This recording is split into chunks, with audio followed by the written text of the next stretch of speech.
বাদশাহ জুলকারনাইন সারা বিশ্বের বাদশা ছিলেন। তিনি একবার সিদ্ধান্ত নিলেন যে আমি সারা বিশ্ব ভ্রমণ করব। তা ভ্রমণে বাইর হওয়ার পরে এমন এক গ্রামের মধ্যে, এমন এক গোত্রের মধ্যে গিয়ে পৌঁছালেন যেই গোত্রের মানুষরা খুবই কষ্টে ছিল।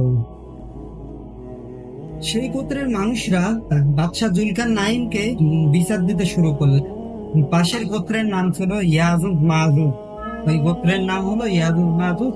এই ইয়াজুজ মাজুজের যে দল, সেই দল তাদেরকে লুটপাট করে নিয়ে যেত, তাদের উপর খুব নির্যাতন করত।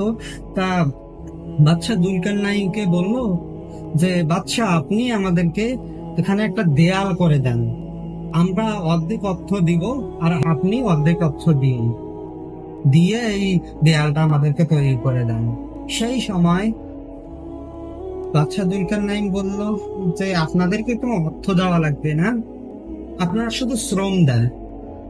তারপরে সেখানে তামা, লোহা, আরো বিভিন্ন কিছু উপাদান দিয়ে এমন একটা দেয়াল তৈরি করে দেওয়া হলো যে দেয়ালটা কোনোদিনও ভাঙা সম্ভব না। ইয়াজুজ মাজুজকে সে দেয়ালের ভিতরে বন্দি করে দেওয়া হলো। ইয়াজুজ মাজুজ হলো নূহ আলাইহিস সালামের আর কি সন্তানদের মধ্যে এক সন্তানের হলো গোষ্ঠী, মানে পরবর্তী প্রজন্মে যারা আছে তারা তারা খুবই ভয়ানক ছিল।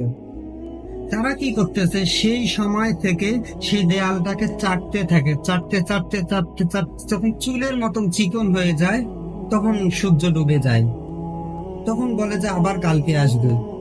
এরকম করতে আছে করতে আছে করতে আছে সেই সময় থেকে এমন একটা সময় আসবে যে ইনশাআল্লাহ বলবে যে ইনশাআল্লাহ কালকে আসবো।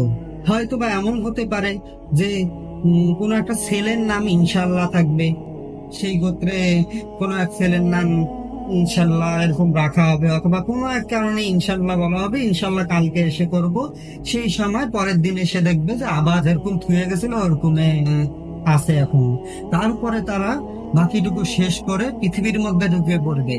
ঢুকে পড়ার পর তারা কি হবে, সারা পৃথিবীর মধ্যে যত মানুষ আছে সব মানুষের থেকে তারা 10 গুণ বেশি হবে, তাদের জনগোষ্ঠী 10 গুণ বেশি। তারা কি করবে, সারা বিশ্বের মধ্যে যত পানি আছে সব পানি খেয়ে ফেলবে। মহাসমুদ্র, যত বড় বড় সমুদ্র আছে সব সমুদ্রে পানি খেয়ে ফেলবে এবং মানুষের উপর নির্যাতন করা শুরু করবে, মানুষদেরকে মেরে ফেলবে, মানুষদের ঘর বাড়ি সব লুটপাট করে ফেলবে। এমন একটা পরিস্থিতি সৃষ্টি হয়ে যাবে। তখন সবাই মানুষেরা সবাই মিলে ঈসা আলাইহিস সালামের কাছে যাবে। ঈসা আলাইহিসসালামের কাছে যাওয়ার পরে ঈসা আলাইহিসসালামকে বলবে যে আল্লাহ তাআলার কাছে দোয়া করেন যেন আল্লাহ তাআলা এদেরকে ধ্বংস করে দেন। তখন ঈসা আলাইহিসসালাম দোয়া করবে আল্লাহ তাআলার কাছে। তখন আল্লাহ তাআলা একদল পিঁপড়া পাঠাবেন। দেখুন কত শক্তিশালী, কত শক্তিশালী কিছু প্রাণীকে, কত শক্তিশালী একটা জাতিকে আল্লাহ তাআলা শুধু পিঁপড়া দিয়ে ধ্বংস করে দিবেন। সেই পিঁপড়া গুলো একটা করে কামড় দিবে, ওই পিঁপড়ার কামড়ের ব্যথায় সব ইয়াজুজ মাজুজের গোত্রের যত মানুষ হবে সবাই মৃত্যুবরণ করবে। তখন পৃথিবীর মধ্যে তাদের লাশ পচে গন্ধ শুরু হয়ে যাবে। তখন আবার মানুষেরা ঈসা আলাইহিসসালামের কাছে যাবে। ঈসা আলাইহিসসালাম আবার আল্লাহ তাআলার কাছে দোয়া করবে।